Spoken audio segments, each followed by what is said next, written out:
moi, j'entends rien du tout dans mon truc là. Je sais pas si mes collègues ici entendent quelque chose dans le casque. Bon, bah c'est parfait. Ah là, moi, c'est déjà un petit peu mieux. Ouais, tu peux remonter. Voilà, ça sera. Là, c'est carrément bien. Là, voilà. On est bien, il y a du soleil. C'est la 63e de Salon de Pauvres. Il fait beau. On a même une invitée dont on vous parlera dans un petit instant. Eh ben, salut les feignasses. Tout va bien et tout le monde est là. Guylaine, elle est dans son aquarium. Elle est bien, elle nage. Mais ça fait longtemps. Bonjour à toutes et à tous. Bonjour Guylaine. Marie-Thérèse aussi, en pleine forme. Tout va bien. Ouais. Depuis qu'elle passe ses week-ends dans des cités de villégiature. Là, bon, on vous racontera ça tout à l'heure. Voilà. Vous inquiétez pas. Bon, on démarre tout de suite parce que là, ce mois-ci, on n'est pas tout seul et puis on est avec quelqu'un qui a des choses intéressantes à nous dire. Mais bon, vous allez voir un petit peu plus tard. Hein. Pour l'instant, on revient de vacances. Là. Vous avez vu, c'est la rentrée, ça y est. Hein. Août est fini. On est tous revenus de vos vacances all-inclusive aux Bahamas avec l'argent du conseil départemental. Pendant qu'on finissait de parfaire nos bronzages en sirotant des moritos, notre président des riches nous annonçait la fin de l'abondance et de l'insouciance. Bref, il nous promet des vaches maigres pour tous, juste après s'être fait jouissivement filmer par toute la presse en train de faire le cacou en jet ski à Brégançon. J'ai du mal à prononcer. Plus branleur, tu meurs. 8 jours plus tard, le même, dans un grand élan de générosité, propose d'aider les ex-parlementaires virés aux dernières élections à trouver un boulot. Il va sans doute les aider à traverser la rue. Pendant ce temps-là, nous, on attend de pied ferme l'application des futurs travaux forcés pour les allocataires du RSA. Pendant ce temps-là, on apprend par Libé que, je cite, la réforme des APL en temps réel s'est traduite par une perte pour un tiers des allocataires et un gain pour l'État de 1,1 milliard d'euros. Nous, on en a profité pour aller flâner à Bléré, où on a rencontré les gens de Territoire Zéro Chômeur, qui vont enfin démarrer cet automne, mais de toute façon, Marie-Thérèse vous en parlera bien mieux que moi, parce que là, elle était là en première ligne, sous le soleil et tout. Voilà. Non, qu'est-ce que c'était bien, Bléré, hein? Ouais, on n'a pas pu aller jusqu'aux Bahamas, non, c'est pas vrai. Mais on est au moins allé jusqu'à Bléré. Bah, on fait ce qu'on peut, hein. La vie reprend. La preuve, toujours plein d'activités au Conseil local de santé mentale, qui nous a envoyé sa petite lettre quasiment mensuelle. Son programme. Oui, c'est ce qu'on vous dire, c'est le programme. Alors dedans, moi, j'ai surligné plusieurs petites choses. Tout d'abord, l'arrivée de l'association La Cloche en Touraine, qui recherche des bénévoles. Hein, si ça vous dit.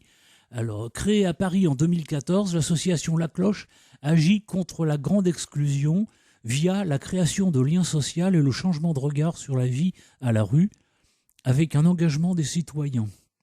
Elle développe notamment le réseau des commerçants solidaires. Il y a du boulot. Bon, ça s'appelle le Carillon et les actions telles que des jardins partagés, des rencontres dans la rue, des cafés philo, de la sophrologie, etc., etc., etc. Donc l'association arrive en Touraine et elle recherche des bénévoles pour mener à bien ses missions. Donc pour en savoir plus, parce que sinon vous avez un lien direct, mais bon, c'est un truc imbitable, ça fait 3 lignes, vous allez sur lacloche.org et on vous expliquera tout ça en détail. Voilà, ça c'était la première chose. La seconde, on en reparlera parce que c'est pour le 11 octobre. Mais bon, je préfère déjà l'annoncer maintenant. Ça peut être intéressant aussi. C'est les rencontres autisme et entrepreneuriat, qui dit que la création d'entreprises peut s'avérer difficile pour les personnes autistes. La coopérative d'activité et d'emploi, CAE, s'ils aiment les acronymes aussi, offre une piste très intéressante pour le développement d'activités sur mesure et en adéquation avec les intérêts spécifiques, s'appuyant notamment sur des savoirs acquis en autodidacte, en proposant un appui comptable, administratif et juridique. Des rencontres qui ont pour but de réfléchir ensemble autour des différents intervenants sur les possibilités offertes aux personnes autistes pour créer leur emploi en toute sécurité.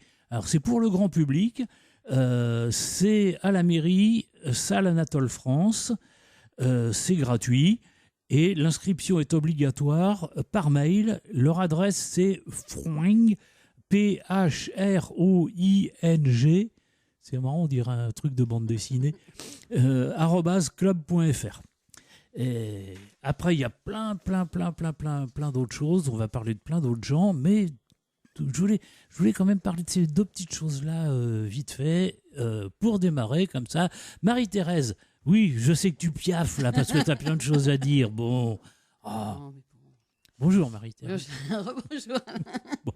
Donc, déjà donner notre groupe, le nom du groupe, oui. Allocataire du RSA, des gens comme les autres. Voilà. Donc, on va en reparler ça aussi. Hein. Faut y aller, faut qu'il y ait des interactions entre les émissions et tout. De toute façon, oui, voilà. Et puis bon, il y en a. Actuellement, on est 984 membres, donc ça a augmenté. Ça stagnait et là, d'un seul coup, ça commence à augmenter. Hein. Ouais. Donc, dans notre groupe, donc, vous retrouverez toujours ce que je vous dis à chaque fois, les offres d'emploi, les questions posées et les réponses faites par les membres du groupe et des thèmes d'actualité que Alain vous parlera peut-être tout à l'heure. Je ne sais pas ce qu'il a prévu. Oui, il y a quelques petites choses. Donc, autrement, vous pouvez nous joindre à notre adresse mail salondepauvre@gmail.com. Tout à fait. Vous pouvez nous laisser vos commentaires, vos suggestions sur notre émission ou sur le contenu de notre groupe. Et aussi, si vous êtes intéressé de venir se joindre à nous, vous pouvez aussi nous contacter par le biais de cette adresse. Autrement, on a notre compte Twitter, Salon de Pauvre, et notre compte YouTube, Salon de Pauvre, où vous retrouvez nos émissions mises en ligne par Ingrid. Coucou Ingrid. Coucou Ingrid. Ça y est, elle est revenue de vacances. Oui, elle est revenue. Sans la partie musicale, bien entendu, à cause des droits d'auteur. C'est bien dommage parce que les chansons, il y a vraiment voilà, des tu sais, je ne sais pas si je l'ai déjà dit, peut-être que j'en radote. Tu sais ce que disait Godard ? Il disait il n'y a pas de droit d'auteur, il n'y a que des devoirs. C'est beau comme du Godard. Donc maintenant, comme Alain vous en a parlé tout à l'heure, donc samedi, on est allé avec Alain au Forum des associations à Bléré. Ça y est, elle balance. Voilà. Où nous avons été à la rencontre des territoires zéro chômeur de longue durée. Donc nous avons échangé avec toutes les personnes qui étaient là, qui était un échange très fructueux. Donc les projets, donc comme vous le savez, le projet a été validé juste avant les vacances. Oui. Et les prochaines étapes, donc c'est pour que ça soit officiel, signature le 3 octobre. Donc on est invité, bien entendu. Donc, normalement, on y sera. Oui, surtout s'il y a des coups à boire. Oui, normalement. Hein, elle a même dit qu'on pouvait venir avant pour manger, en plus. Oui. Donc, c'est bien. Alors, s'il y a des coups à boire, on verra peut-être Vincent Loup. Oh oui, de toute façon, il y aura tous ceux qui ont participé. Oui. Il y aura pas mal de personnalités. Et puis, on va peut-être pouvoir faire du son. Enfin, oui. Parce que c'est un scoop, l'émission vient de faire l'achat d'un beau matériel tout neuf qui va nous permettre d'aller interviewer des gens un petit peu partout, d'aller se promener. Voilà. Et le 2 novembre, c'est le début de la boîte d'à côté. C'est le nom donné à ce projet. C'est le lieu de référence. C'est un bâtiment qu'on pourra visiter en novembre, lors de l'inauguration de la boîte d'à côté. Ouais. Donc, voilà. Donc, déjà, la prochaine date, donc, c'est 3 octobre. Donc, on vous en reparlera le lendemain à notre émission. Voilà. Et on aura juste le temps de décuiter. Et puis, après, de toute façon, on recevra toutes ces personnes en début d'année pour voir comment ça s'est passé le début, s'il y a beaucoup de personnes qui ont été embauchées en CDI, parce que ça sera des CDI. Ouais. Donc, on vous tiendra au courant de tout ça. Voilà. Donc Et puis, donc, ils ont une espèce de partenariat avec un truc, la main tendue, ça s'appelle, je crois, c'est ça ? Oui, la main tendue. C'est une boutique, c'est quoi ? Comment on peut qualifier ça ? C'est une ressourcerie, c'est le Oui, mot ressourcerie, qui est voilà, employé depuis Oui. quelque temps. Enfin, vous pouvez trouver des fringues, des trucs, des bazars et De tout toute façon, à pas cher du tout. Et c'est ouvert. Ils ont un Facebook aussi pour les horaires oui. d'ouverture, mais Je c'est pourrais le ouvert. remettre parce que je crois que j'ai dû le mettre déjà sur Monsieur Harou, sur notre groupe. Eh ben, allez, allez donc donc, voir sur notre voilà. groupe Facebook. Mais enfin, je crois que c'est ouvert 4 jours par semaine. Et c'est un truc qu'on va aller y faire un petit saut aussi, tiens, par curiosité. Donc voilà, c'est pour et puis une petite idée de sortie qui est pour pas ce week-end, c'est le week-end prochain, le 17 et le 18, les Journées du patrimoine, l'occasion de voir ou de revoir les sites ouverts à tous gratuitement ou à tarif réduit, et puis aussi de voir parfois des lieux insolites. Donc profitez de Oui, ces deux oui, jours, oui, oui, de oui. ces 2 jours pour pouvoir aller voir en particulier tout ce qui est gratuit. Il y a alors, il n'y a pas que des monuments, il y a des fois des randonnées pédestres qui sont organisées avec à thème et tout. Là, faut vraiment profiter de ces 2 jours-là. Vous avez vraiment des choses. Et j'ai mis aussi ce retour ce matin. Oui, c'est ce matin que j'ai dû mettre ça justement à la préfecture. Oui, il me semble que c'est la préfecture qui ouvre ses sous-sols. Il y a des visites de prévues pour des lieux insolites. Les sous-sols de la préfecture. Il y a Ouais. des salles de torture.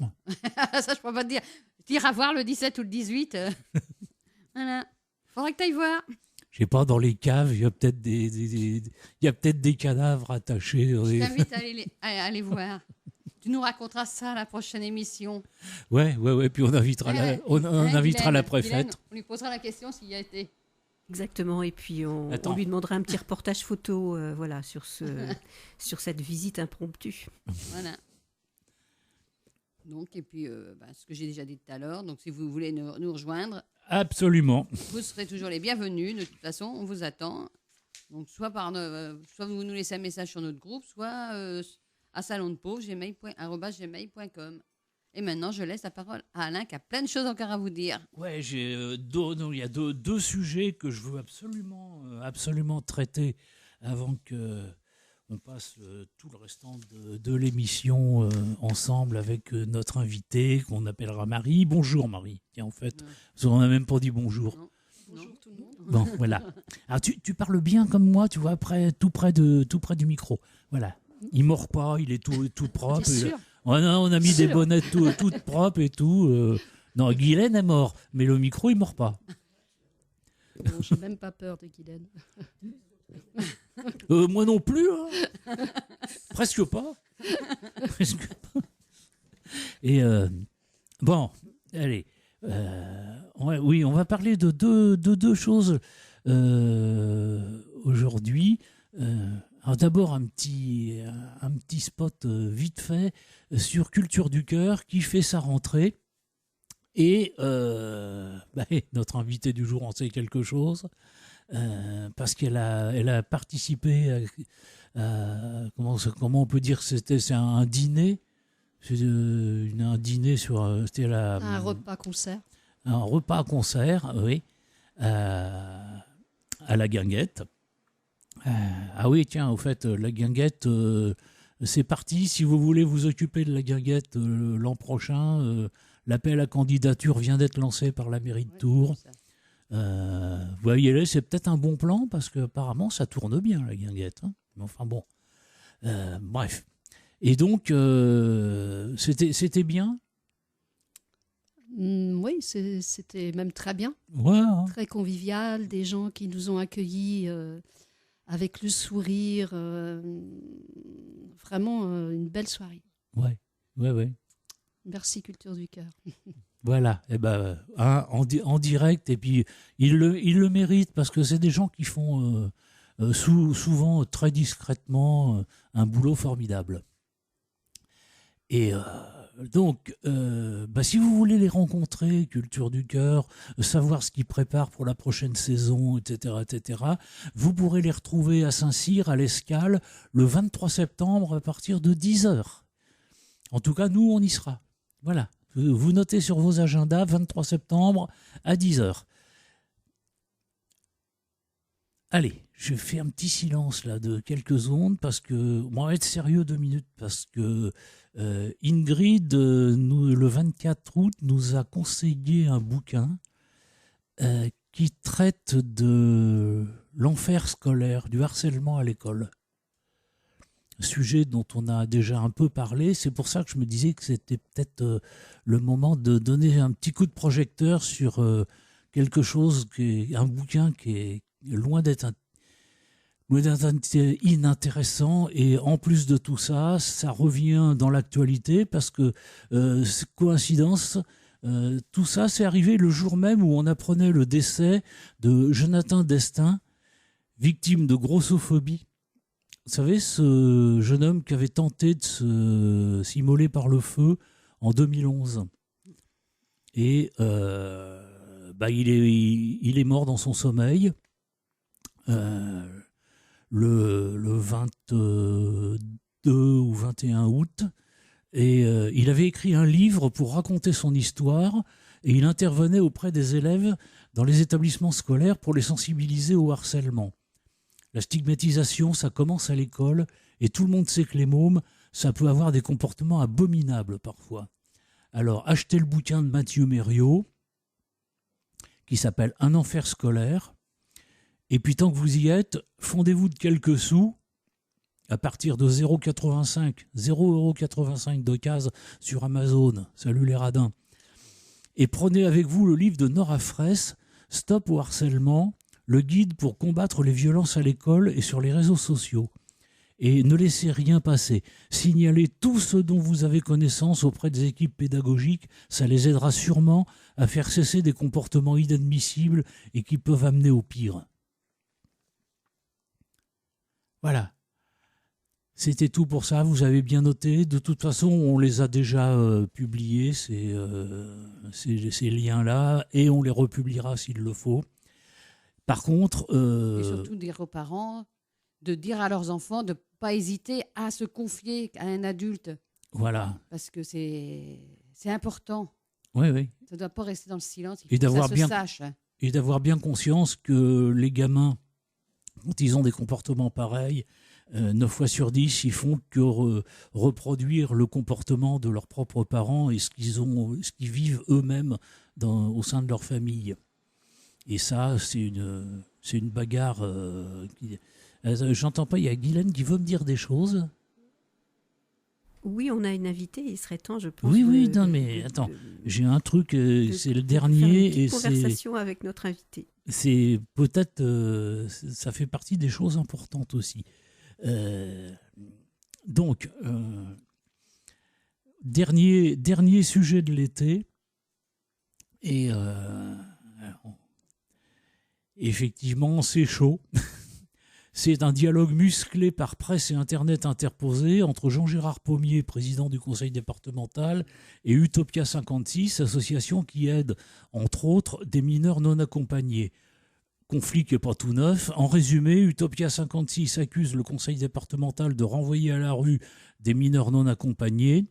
Le conseil départemental répond manque de moyens et que certains sont peut-être pas si mineurs que ça. La balle au centre. Nouvel épisode cet été. Le 28 juillet, dans l'ANR, Utopia 56 parlait des évaluations menées par le département d'Indre-et-Loire. Il parlait d'évaluation à charge, car selon eux, le doute ne profite pas aux jeunes. En effet, d'après la loi du 14 mars 2016 relative à la protection de l'enfance et d'après un guide des ministères de la Justice, l'Intérieur et des Solidarités et de la Santé, citation, « Si le doute persiste au vu de l'ensemble des éléments recueillis, le doute sur la minorité doit profiter à l'intéressé. » Ce qui, selon eux, n'est pas forcément le cas. Réplique de M. Pommier, dont Utopia note au passage qu'il refuse de recevoir les assauts d'aide aux mineurs non accompagnés depuis des années. Citation, « Les évaluations réalisées par le conseil départemental pour les mineurs non accompagnés sont neutres et objectives. Elles sont conduites par 5 professionnels formés à cet effet lors d'un entretien individuel à l'appui d'une grille qui répond aux obligations réglementaires, aux recommandations du guide des bonnes pratiques en matière d'éducation de la minorité. Un interprète médiateur peut être sollicité si la personne ne parle pas français. Chaque évaluation se déroule à l'issue d'un temps de répit de minimum 5 jours durant lequel la personne a pu bénéficier d'un bilan de santé médico-psychologique. Réponse d'Utopia. Sur les papiers, certains n'en ont pas et c'est un motif de refus par le département. D'autres en ont et on met fortement en doute le fait que ce soit bien leur papier à eux. Là encore, refus. Utopia rappelle que seule la police aux frontières a la possibilité d'émettre un avis quant à la véracité des documents qui sont montrés et en profite pour citer l'UNICEF qui, citation encore, recommande de mieux prendre en compte les documents d'état civil en sensibilisant les autorités aux dispositions garantissant la présomption de validité et au cadre légal dans lequel peut s'effectuer le renversement de cette présomption. La volée de bois vert se poursuit, avec toute une main de reproches, avec des cas concrets qui seraient trop longs de développer ici, mais que nous avons pu mettre sur le Facebook à la date du 25 août. L'UNICEF rappelle que l'évaluation sociale dont les modalités ont été redéfinies par l'arrêté du 20 novembre 2019 comporte de nombreux biais attenant à la formation des personnes en charge de l'évaluation, les conditions dans lesquelles sont menés les entretiens, le nombre d'entretiens ainsi que leur durée. L'extrême précision requise en ce qui concerne les détails sur les parcours et la chronologie des événements ne semble pas adaptée aux capacités des jeunes interrogés, a fortiori lorsqu'ils n'ont pas bénéficié de mesures de protection satisfaisantes. L'évaluation de l'apparence physique et du comportement de la personne évaluée prévue par la réglementation est de nature à produire des interprétations subjectives. Pour conclure, Utopia demande une nouvelle fois une rencontre avec des autorités. On en est là. Tous les détails et le dossier complet, si ça vous intéresse, parce que c'est quand même assez long, mais c'est enrichissant, c'est sur utopia56, toutattaché.org. Et si M. Pommier veut nous appeler pour nous engueuler, c'est sur notre Facebook. Voilà, j'en ai fini avec le sujet. J'espère que je n'ai pas été trop long. Pardon. Et maintenant, on y va sur le sujet du jour. Tiens, Guylaine, allez, parle un peu. Voilà, je suis ravie parce qu'en fait aujourd'hui on accueille Marie et lors de précédentes émissions nous avons consacré un certain nombre d'heures, je dirais, à parler des violences faites aux femmes, des violences faites aux enfants également, et on n'a pas abordé précisément le sujet des pervers narcissiques et des relations toxiques qui peuvent exister entre un homme et une femme. Et Marie on va bavarder avec elle. Et ce qu'on souhaiterait aujourd'hui, à travers son témoignage et ce qu'elle a pu vivre et ce qu'elle peut nous confier, c'est de savoir en fait comment s'établit une relation qui devient de plus en plus manifestement toxique, difficile, qui devient une souffrance, etc., etc. Donc merci Marie d'être avec nous aujourd'hui. Merci à vous de m'avoir invitée. Et puis, je commence tout de suite par une première question, en fait. Alors, est-ce qu'on se tutoie ou est-ce qu'on se vous voit ? On se tutoie. Allez, on se tutoie. Voilà, tu passes quand tu veux. Hein. Alors, notre première question, c'est peux-tu nous décrire succinctement dans quelle situation matérielle et psychologique tu te trouves à la suite de cette relation toxique ? Oula, c'est une vaste question. Mais en fait, après une relation avec donc le monsieur qui a été diagnostiqué pervers narcissique, on n'a plus d'existence. C'est-à-dire que je ne pensais plus, je n'avais plus d'idées, je ne savais même plus qui j'étais. Et oui, c'est ça. J'étais complètement détruite, en fait. Je n'avais plus goût à la vie. Et comme effectivement, il ne pouvait pas me mettre sous son emprise, il a utilisé ce que des professionnels appellent la violence financière. C'est-à-dire qu'il m'a demandé de faire des emprunts en me disant qu'il les rembourserait. Sauf que nous n'étions pas mariés et que les emprunts, quand je me suis retrouvée seule, c'est toujours moi qui dois les assumer. Avec en plus une retraite minimale. Mais ce serait très long à vous en dire davantage. Je risque d'être aussi long qu'Alain. Non, mais justement, ce qui est intéressant, c'est ça, c'est que la technique, parce qu'en fait, il y a une technique des pervers narcissiques pour s'approprier une personne et puis progressivement, la mettre sous emprise et comment dire, et devenir la transformer en objet. Enfin, ça n'est plus vraiment une personne complètement, etc. Donc financièrement, c'est très difficile. Et là, en fait, on en parlera certainement aussi peut-être un petit peu plus tard, voire dans une autre émission, parce que de voir comment quand il n'y a pas de... Alors d'abord, Marie, est-ce qu'il y a des preuves de ces emprunts, tout ça, etc. Est-ce qu'il y a quelque chose qui te permet de dire, ben non, c'est lui qui s'est servi de l'argent que j'ai emprunté? Non, non. Et c'est justement toute la manipulation d'une personne donc comme ce monsieur. C'est que tout est fait pour que les preuves n'existent pas. Il était très procédurier. Il connaissait bien les lois et il savait que si je faisais un emprunt de façon officielle, j'aurais des aides. Donc il m'a demandé de faire des emprunts auprès d'amis en disant, et en plus c'était pour une maison qui lui appartenait, qui ne m'appartenait pas, en me disant qu'il les rembourserait, ce qu'il n'a jamais fait, évidemment, ce qu'il n'a jamais fait. Et il m'a demandé de prendre ma retraite aussi, alors que je n'avais pas le nombre d'années suffisantes pour avoir une retraite correcte, mais en me promettant monts et merveilles, en me disant « mais ne t'inquiète pas, tu n'auras pas une grande retraite, mais on va se marier et on va faire telle ou telle chose ». Et une fois que j'étais en retraite, l'enfer a commencé.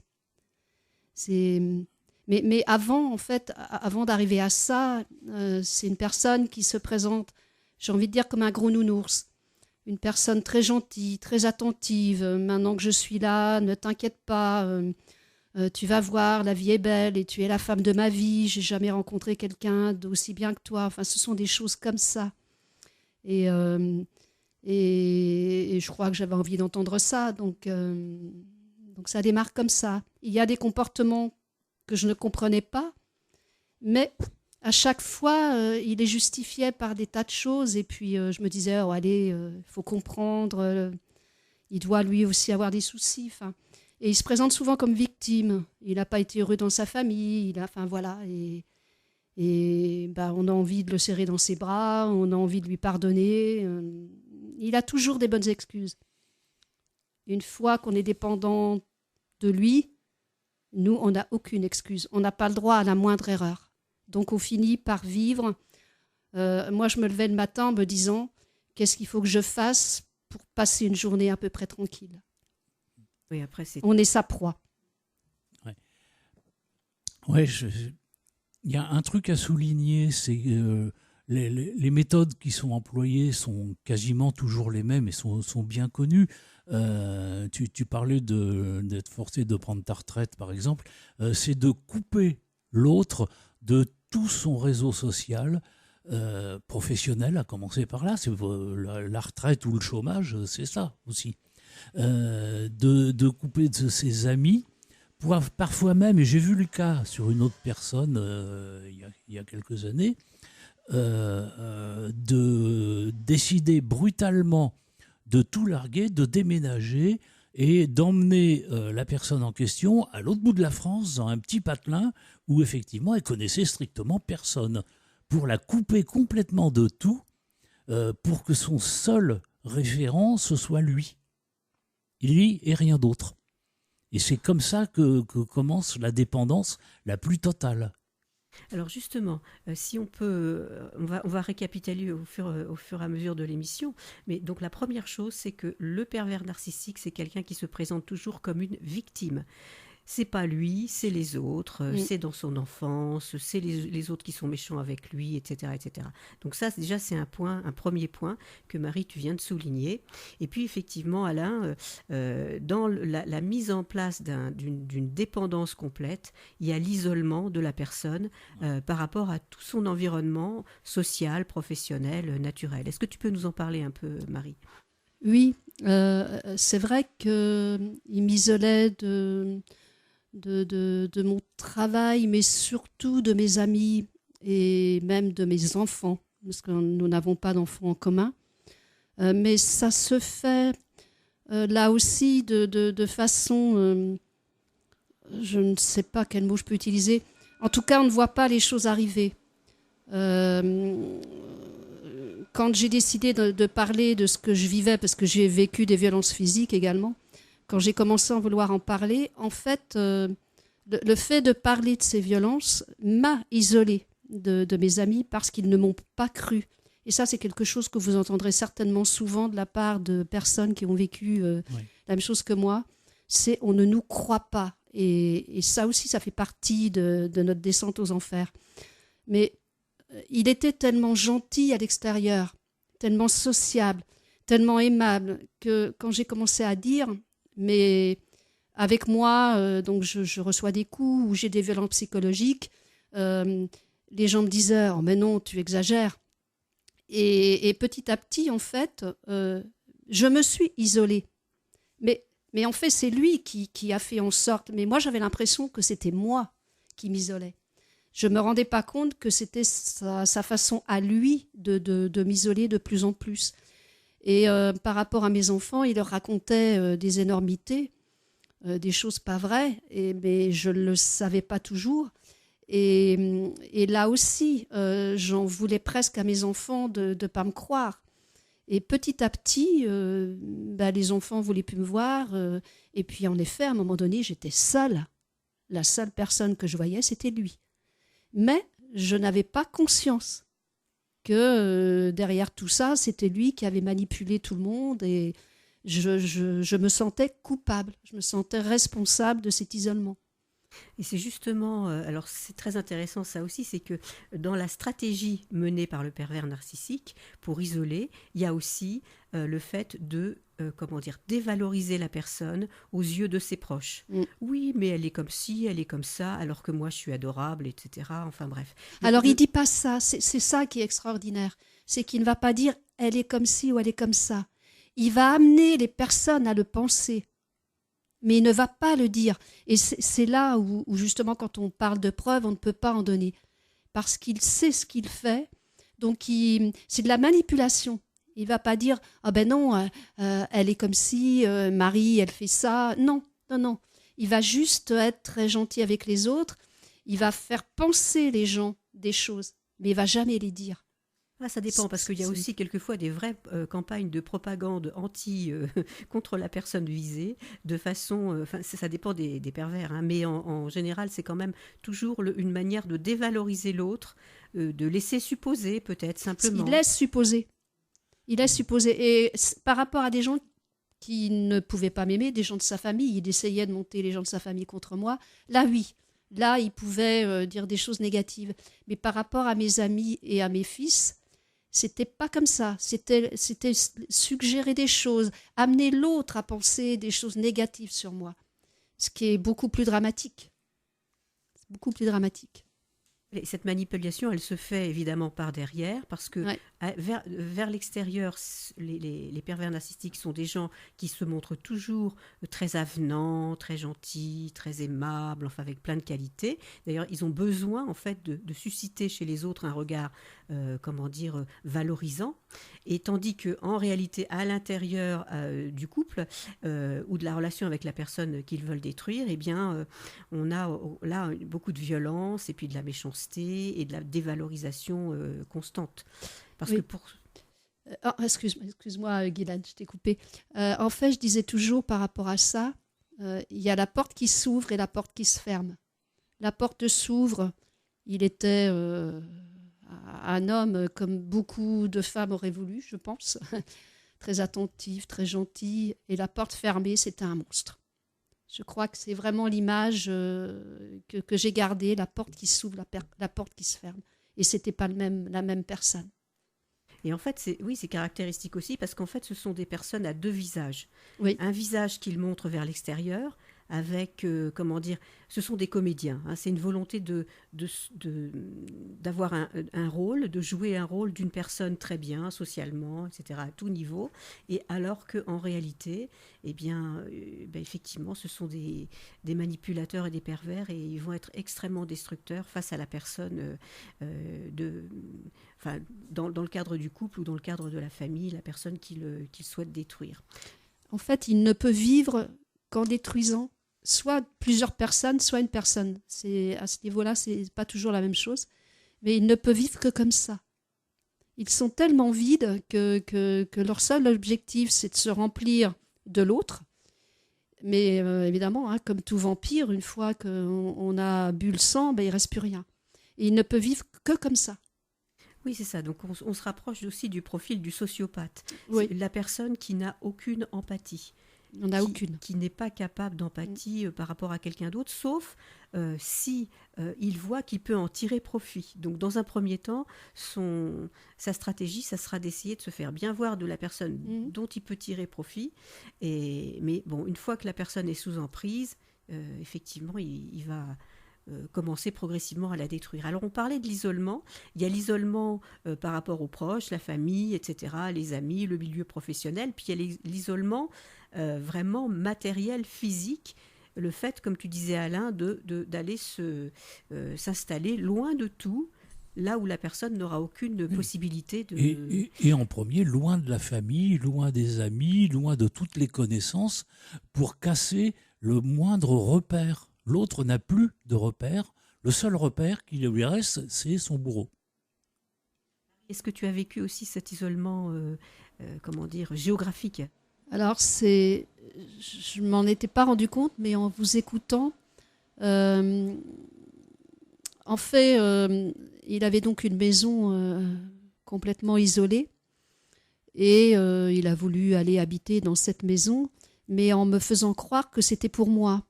Et là, en vous écoutant, en fait, je me dis que c'était sans doute déjà une démarche pour m'isoler. Moi, c'est vrai que j'aime beaucoup la nature, donc il a présenté les choses en me disant « mais tu vas être très bien dans cette maison, au milieu de la forêt ».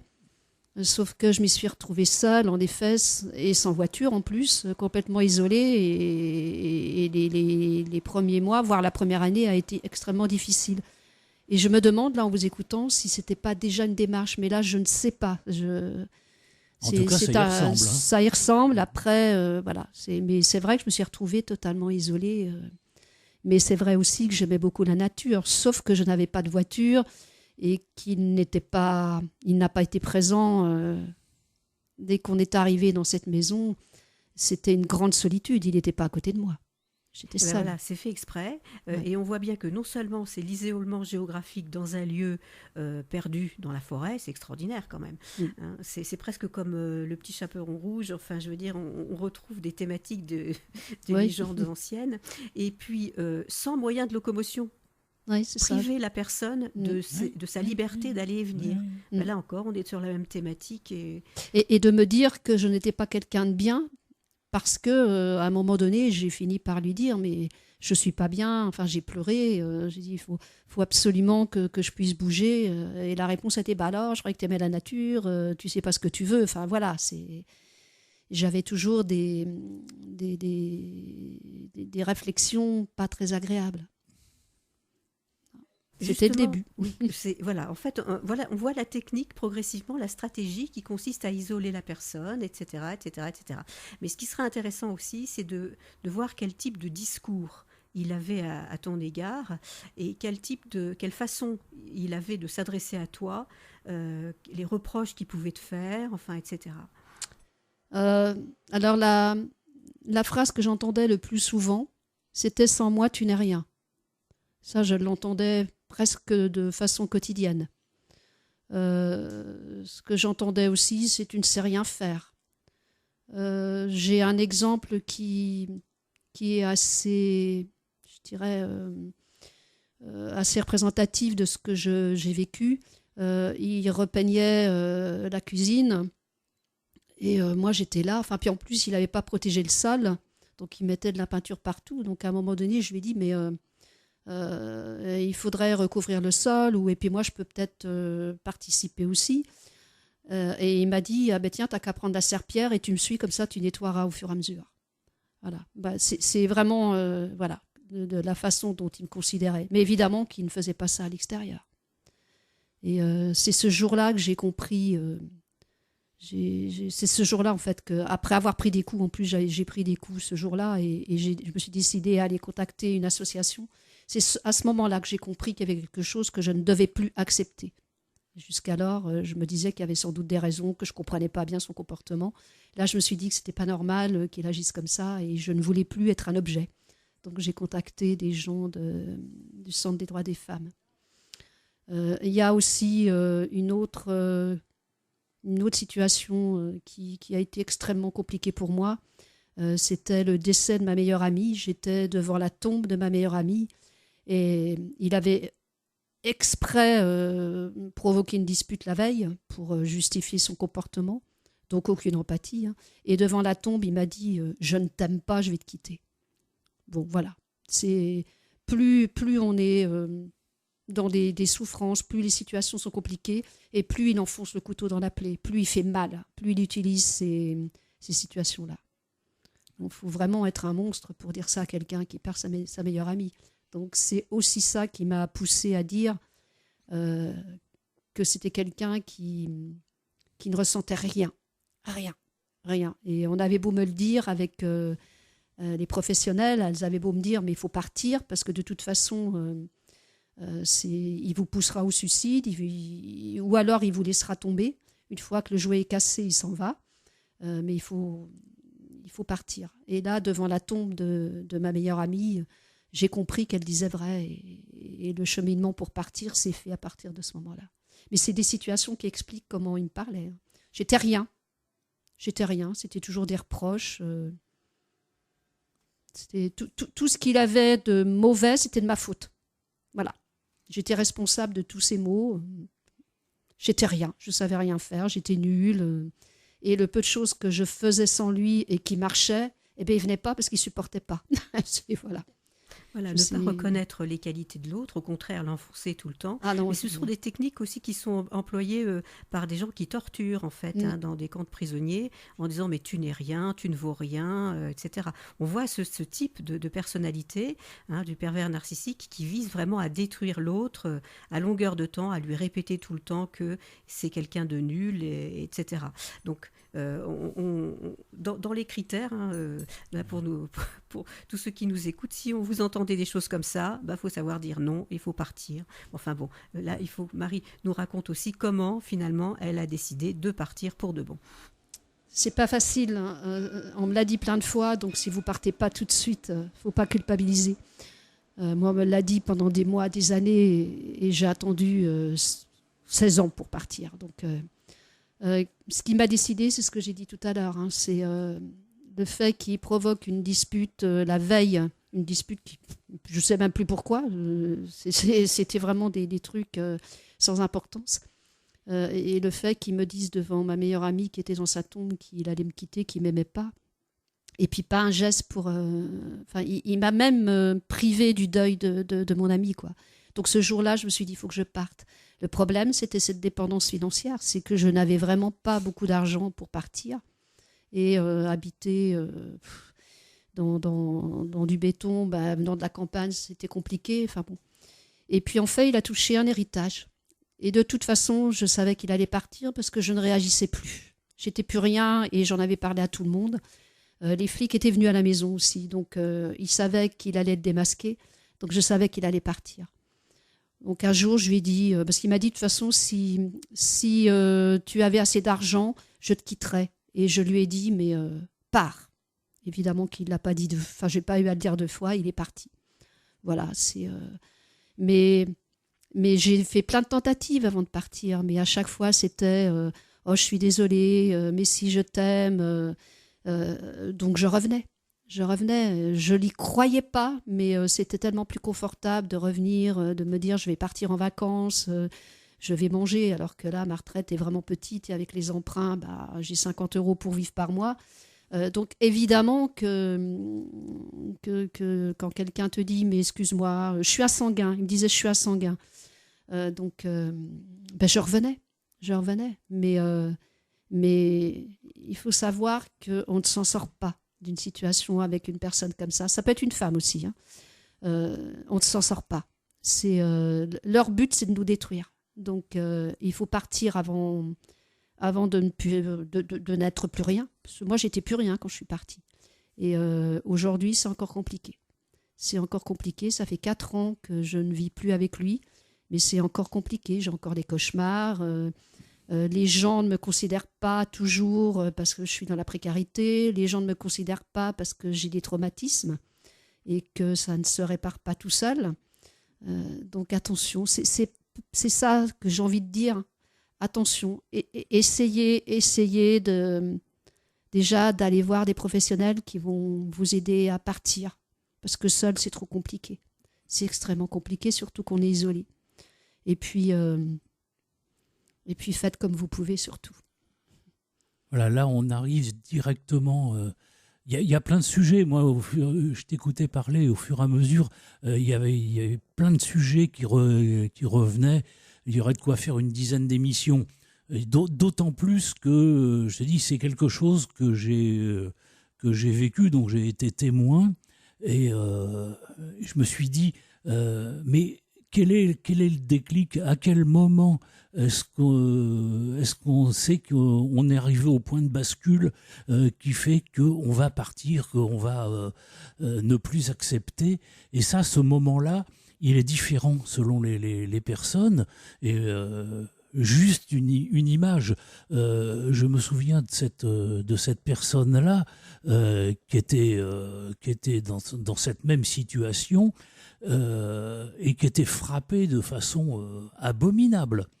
Que j'ai vu une fois, elle a failli partir parce que je la vois arriver avec le visage complètement tuméfié et mais vraiment c'était très très très spectaculaire. C'est tout juste si elle a accepté d'aller faire un constat médical, et pour elle c'était un pas énorme à franchir. Et malgré ça, j'ai pas eu de nouvelles pendant plusieurs jours. Et quelques jours après, je les ai vus repasser tous les deux, quasiment bras dessus, bras dessous, mais elle avec des énormes lunettes de soleil, évidemment. Elle m'a regardé et m'a dit j'ai voulu lui donner une deuxième chance. Voilà. Ce qu'il ne faut pas faire. Mais bon, mais parce oui, qu'il non, faut mais survivre voilà, à cette c'était juste situation. ça. Je me permettrai jamais de porter de jugement là-dessus, parce que c'est trop facile de porter un jugement quand on est à l'extérieur. Mais je raconte juste quelque chose dont j'ai été témoin, c'est tout, et ça ne va surtout pas plus loin. Mais maintenant, effectivement, avant que l'émission se termine, on va essayer d'écouter faudrait... une petite chanson. Je vais essayer de la lancer. Ouais, oui. J'essaye. Et puis après, en arriver aux solutions concrètes et à ce qui existe pour pouvoir aider à sortir, et notamment à sortir de la précarité qui est engendrée par ce genre de situation, parce que on décide de quitter le bourreau en question et on se retrouve sans rien, sans moyen d'existence, sans logement. Voilà, c'était une chanson d'Anne Sylvestre et de Bobby Lapointe qui traite au second degré le sujet, voilà, le sujet qu'on est en train d'aborder cet après-midi dans notre émission. Pour terminer tranquillement, en fait, moi j'aimerais que Marie nous parle un petit peu du regard extérieur, des personnes que tu es allée voir, que ce soit la police, les médecins, les voisins, la famille. Quelle était leur réaction par rapport à tout ça? Alors, j'en ai déjà un petit peu parlé tout à l'heure. La réaction du plus grand nombre d'entre eux est que personne ne nous croit. Quand j'ai commencé à dire qu'il me frappait, les amis, c'était un petit peu la stupéfaction. sur le moment, ah bon, mais pourquoi il t'a fait ça? Enfin bon. Et quand j'essayais d'expliquer, je voyais bien que ça passait pas. Parmi les gens à qui j'en ai parlé, quelques personnes m'ont cru, mais je pense que ma situation leur faisait peur. Et elles étaient aussi dans la compréhension. Mais s'il te frappe, pourquoi tu pars pas? Je crois que c'est vraiment ce que j'ai entendu le plus. C'est mais pourquoi tu pars pas?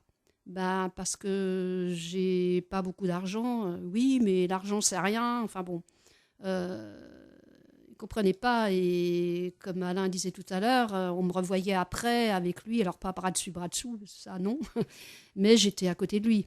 Donc les gens ne comprennent pas. C'était la même chose. Hein. Oui, les gens ne comprennent absolument pas. S'il te frappe, pourquoi tu restes avec lui? Mon médecin, par contre, je lui tire vraiment mon chapeau. Au début, il pensait que c'était des problèmes de couple, comme la plupart d'ailleurs, pensaient que c'était des problèmes de couple. Et au fur et à mesure qu'il me voyait et qu'il voyait le monsieur, puisqu'on avait le même médecin, il a commencé à voir les choses et lui à me croire, à essayer de me trouver des solutions. C'est grâce à lui que j'ai eu un rendez-vous avec des professionnels du Centre des droits des femmes. Lui m'a cru et je peux vous dire que le fait que mon médecin me croie, c'était déjà ça. C'était le seul lieu où je pouvais vraiment m'exprimer en me disant là au moins je suis crue. Ma famille, hélas, j'ai très peu de famille. Quant à mes fils, ils étaient dans la même réaction, c'est-à-dire mes mamans... ils utilisaient ce terme-là, donc je vais répéter comme ils le disaient, pourquoi tu restes avec ce connard? Donc s'il te frappe, s'il n'est pas sympa, t'as qu'à t'en prendre à toi-même. Voilà, c'était... Et la police. Alors là, la police, un jour j'ai eu quelque chose d'assez grave, et le médecin, qui n'était pas mon médecin d'habitude, c'est un remplaçant, m'a dit il faut porter plainte. Donc j'ai porté plainte, mais quand je suis arrivée au commissariat, la personne que j'ai vue m'a dit « Mais qu'est-ce que vous avez fait pour le pousser à bout ?» Donc j'ai fait demi-tour. Voilà. Mais d'autres fois, j'ai rencontré d'autres policiers qui, eux, ont essayé de comprendre. Et ils ne sont pas tous à ne pas vouloir comprendre. C'est ça que j'essaie d'expliquer. Ils ne savaient pas quoi faire. Ils ne savaient pas comment réagir parce que je n'avais pas de preuves. Mais ils m'ont écouté et eux m'ont dit qu'ils avaient déjà eu affaire à des personnes donc, comme lui. Et eux aussi m'ont dit d'ailleurs de partir. D'accord. On est obligé de couper, hélas, parce qu'on pourrait tenir très longtemps. Et notamment, on a encore un tout petit peu de temps. Ce qu'il faut dire peut-être pour terminer, remercier beaucoup Marie d'être venue, d'être notre invitée aujourd'hui. Et puis aussi de rappeler le numéro de téléphone 3919 pour toutes les femmes et les enfants. Enfin, il y a un numéro spécial pour les enfants. Mais, et tout de suite de leur dire ce genre de souffrance. À toutes les personnes qui se 3919. sentent dans ce genre de cas, n'hésitez pas, faites-vous aider maintenant. Franchissez le pas, il y a des structures qui existent, on va vous redonner la liste et les contacts sur notre Facebook, ne vous inquiétez pas, et on en reparlera certainement plus tard. Voilà, on est désolé, on est obligé de s'arrêter, c'est très court, 1 heure. On se donne rendez-vous le mois prochain, on sera le combien? Le 4 octobre.